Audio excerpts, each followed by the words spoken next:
అంటే ఇప్పుడు ఇంట్లో కూడా ఏం లేదు, ఎవరిని నమ్మే పొజిషన్స్ ఉన్నాయా? లేవు. ఎందుకు వ్యతిరేకమైంది? నమ్మకాలు లేవు. ఈమె చెబితే మనకు సపోర్ట్ అవుతుందంటే నమ్మకాలు లేవు. తండ్రికి చెప్తే మనకు సపోర్ట్ అవుతుందంటే నమ్మకాలు లేవు. అన్నకి చెప్దామంటే అన్న సపోర్ట్ చేస్తానంటే నమ్మకాలు లేవు. అంటే ఎలాంటి ఒక ఇంటి వారు ఒకరికి ఏమైపోయారంట?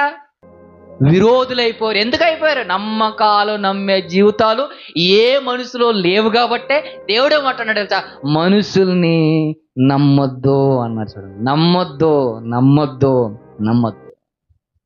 ఎవరిని నమ్మొద్దు? మన ప్రాణ స్నేహితులు కాదు, స్నేహితులు కాదు, మన కుటుంబీకులో ఉన్న వారు కూడా మనకి ఏం చేస్తారు? దుఃఖాన్ని తెచ్చి పెడతారు. ప్రేమైన మనకు బాధను తెచ్చి పెడతారు, మన కష్టాన్ని తెచ్చి పెడతారు.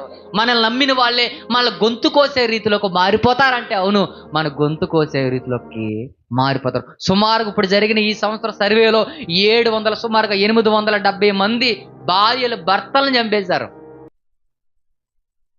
ఒక్క సంవత్సరంలో ఎంతమంది అంట? 870 మందిని. చూడండి, ఒక భార్యలు. ఎందుకని?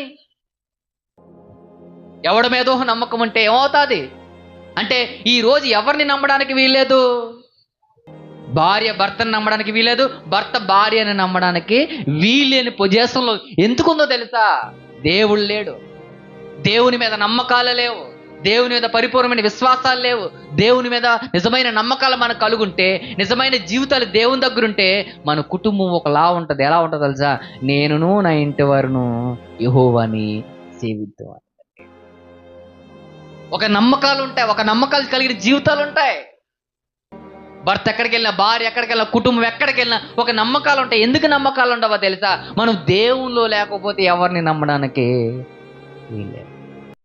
వాడి సత్యంలో లేకపోతే, వాడి నిజాయితీలో లేకపోతే ఎవరిని నమ్మడానికి వీల్లేదు.